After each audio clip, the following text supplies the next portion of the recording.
Hello everyone, I hope you are doing well. So finally various media outlets और reports की बात करें तो इनके तरफ से ये बात कही जा रही है कि इजराइल ने ईरान के ऊपर में मिसाइल्स अटैक कर दी है। और इसके रिगार्डिंग जो आर्टिकल्स है, आप वेरियस आर्टिकल्स आप देख पाएंगे, ये रियूटर्स का आर्टिकल्स है जहां पर लिखा हुआ है इजराइल अटैक्स ईरान। आप हिंदुस्तान टाइम्स का भी आर्टिकल्स देख सकते हैं, Israeli missiles strike site in Iran. और ये जो कहा जा रहा है कि ये मिसाइल्स अटैक हुआ है ईरान के न्यूक्लियर साइट्स में अटैक हुआ है। आप यहाँ पर ब्लूमबर्ग का भी आर्टिकल्स देख सकते हैं, यूएस ऑफिशियल्स ये कह रहे हैं। यहां तक कि सीबीएस का जो न्यूज का आर्टिकल है इसमें यह कहा जा रहा है कि यूएस ऑफिशियल्स ने ये कंफर्म किया कि इजरायली मिसाइल्स ईरान में हिट की है। और ये जो अटैक किया गया ये बेसिकली इस्फहान में किया गया। इस्फहान आपको बताना चाहते हैं, ये इजराइल का सेंट्रल प्रोविंस एक स्टेट है जहां माना जाता है कि यहाँ पर न्यूक्लियर साइट्स में ईरान एक लंबे टाइम से काम कर रहा है। लेकिन इसको लेकर ईरान की तरफ से भी रिस्पॉन्स यह है कि वैसे कुछ मिसाइल अटैक नहीं हुआ है, ये बेसिकली ड्रोन्स था। 3 ऐसे ड्रोन्स थे जिसको ईरान ने हिट करके मार दिया है। और इस ईरान की तरफ से कहीं पर यह बात जिक्र नहीं की गई है कि ये बेसिकली जो है कि मिसाइल्स हैं। कहा यह जा रहा है कि ये एक ड्रोन्स है, बहुत सारे ड्रोन्स थे,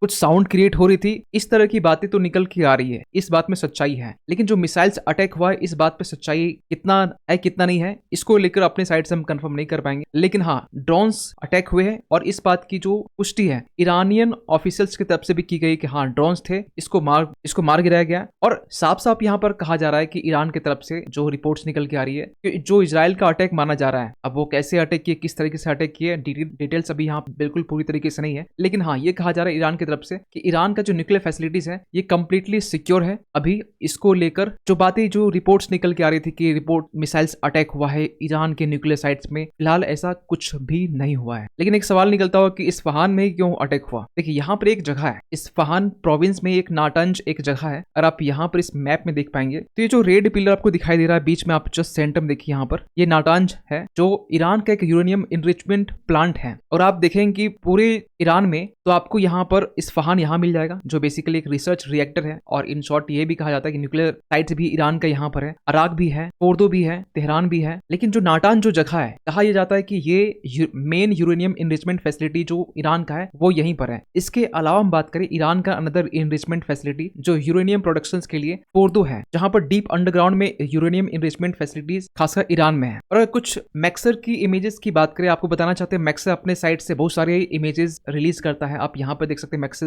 की ये इमेज है जो ईरान के न्यूक्लियर साइट्स हैं, चाहे अराक की बात करें, अस्फहान की बात करें, नाटंज की बात करें, हर एक न्यूक्लियर साइट्स के जो इमेजेस हैं मैक्सर रिलीज करता रहता है। आपने रिसेंटली मेरे वीडियो में आपने देखा हो कि चाइना इस तरीके से विलेज कंस्ट्रक्ट कर रहा है, इसकी मैक्सर ने बहुत सारी सैटेलाइट इमेज जारी किए हैं। तो यहाँ पर आप इमेज देख सकते हैं किस तरीके से ईरान का जो न्यूक्लियर साइट्स है ये एक नहीं, ये मल्टीपल जगह में है, जहां पर यूरेनियम इनरिचमेंट कहीं प्लांट है, कहीं पर रिएक्टर्स को लेकर काम चल रहा है, कहीं पर वेपन्स को लेकर कहीं काम चल रहा है। लेकिन सबसे बड़ा सवाल निकलता है कि ईरान ने पहले ये कहा था कि अगर इजराइल हमारे न्यूक्लियर साइट्स पे अटैक करता है, जो कि एक लंबे टाइम से चीजें चलती आ रही थी कि इजराइल ईरान के न्यूक्लियर साइट्स पे अटैक कर सकता है, हमने एक वीडियो बनाई थी इसको प्रॉपर तरीके से। लेकिन इसको लेकर ईरान ने थ्रेटन्स किया था कि अगर इजराइल अटैक करता है हमारे न्यूक्लियर साइट्स में तो ईरान भी यहाँ पर अपने न्यूक्लियर आर्म्स को लेकर वर्क कर सकता है। यहाँ देख सकते हैं Iran threatens to work on nuclear arms if Israel attacks nuclear sites. हालांकि आपको बताना चाहते हैं इस इजराइल के अटैक के पहले यहाँ पर यह भी कहा गया था अगर इजराइल अटैक करता है तो ईरान के फॉरेन मिनिस्टर की तरफ से यह कहा गया था कि इसको लेकर ईरान इमीडिएट रिस्पॉन्स करने वाला है। Iran military responses will be immediate and at a maximum level. अब समझ सकते हैं कि ये चीजें निकल के आ रही थी। अब इसके आगे पता नहीं, जिस तरीके से ईरान की फॉरेन मिनिस्टर की तरफ से ये बातें निकल के आ रही थी कि ईरान अब इमीडिएट रिस्पॉन्स करेगा, लेकिन ये एक छोटा मोटा ड्रोन्स अटैक था। ड्रोन्स अटैक जिस तरीके से 14 अप्रैल को ईरान ने इजराइल के ऊपर किया वैसा अटैक ही नहीं था, बिल्कुल कुछ गिने चुने ड्रोन्स थे। अब ये ड्रोन्स, ये भी चीजें निकल के आ रही कि ये जो ड्रोन्स है ये ईरान की साइड से ड्रोन्स उड़ाए गए थे और ईरान पे अटैक किए गए थे। और ड्रोन्स का अटैक कुछ बड़ा अटैक नहीं होता है as compare to the missile से अटैक। बस आप इसको एक इस तरीके समझ सकते हैं कि ईरान ने इजराइल के ऊपर अटैक किया, इजराइल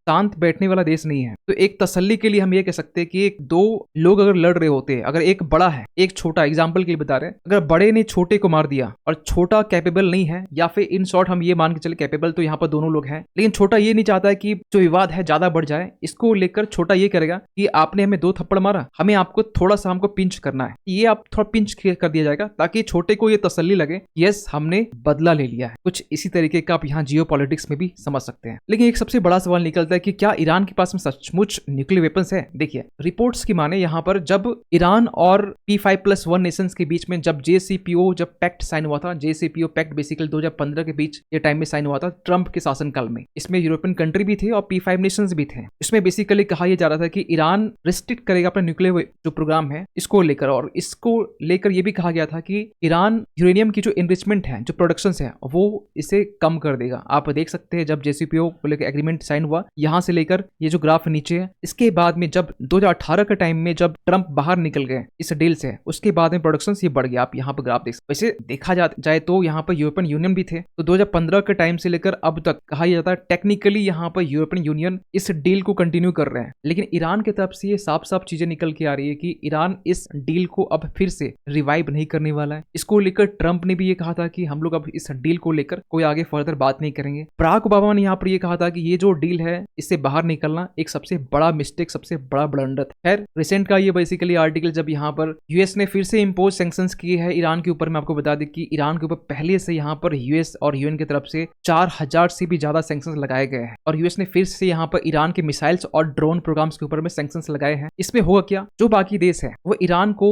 मिसाइल सप्लाई नहीं कर सकते हैं, टेक्नोलॉजी सप्लाई नहीं कर सकते हैं, जो रॉ मटेरियल है वो सप्लाई नहीं कर सकते हैं, एक्सेप्ट कि वो देश जिनके ऊपर ऑलरेडी यूएस सैंक्शन लगा चुका है, रसिया, नॉर्थ कोरिया, चाइना भी यहाँ पर आ सकता है। तो ये सैंक्शंस का ना बेसिकली ये सैंक्शन इस तरीके से है, ये कुछ नाम का सैंक्शन है कि आपके ऊपर सैंक्शन है लेकिन इम्पैक्ट जीरो हो रहा है, क्योंकि जो चीजें ईरान को नीड है वो बेसिकली ईरान, रसिया, चाइना, नॉर्थ के जैसे देशों से यहाँ पर उसे मिल जाता है। और रिसेंटली आपने ये भी देखा होगा कि इजराइल ने यहाँ पर 34 देशों को ये कहा था कि आप ईरान के IRGC Islamic revolutionary group corps जो है इनको एक टेररिस्ट ग्रुप्स माने, इसके लिए इंडिया को भी ये कहा गया था। सो फाइनली अगर हम बात करें इसका इम्पैक्ट क्या हो सकता है इंडिया के ऊपर, खासकर वर्ल्ड की हम बात अगर बाद में करें, तो सबसे पहली बात ये कि इंडिया में क्रूड ऑयल को लेकर जो प्राइसेस है वो बढ़ सकते हैं। रिसेंटली इलेक्शन आज से स्टार्ट आपको पता होना चाहिए हो गया, और क्रूड ऑयल के अगर प्राइस बढ़ते हैं तो यहाँ पर ऑयल के भी प्राइस बढ़ सकते हैं, क्योंकि यहाँ पर ईरान ने साफ साफ ये कहा है कि किसी भी टाइम हम जो स्टेट ऑफ ओमान है यहाँ पर इसको हम ब्लॉक कर सकते हैं, और ऑलरेडी यहाँ पर रेड सी में हूथीज की तरफ से जो अटैक है वो भी देखा जा रहा है। इन शॉर्ट हम ये कहें कि अगर वहाँ यहाँ वॉर की सिचुएशन होती है तो यहाँ पर पूरे पर्सियन गल्फ और रेड सी यहाँ से जो करीब यहाँ से 21 से 22% जो शिप गुजरती है, और रिमेनिंग जो है आपका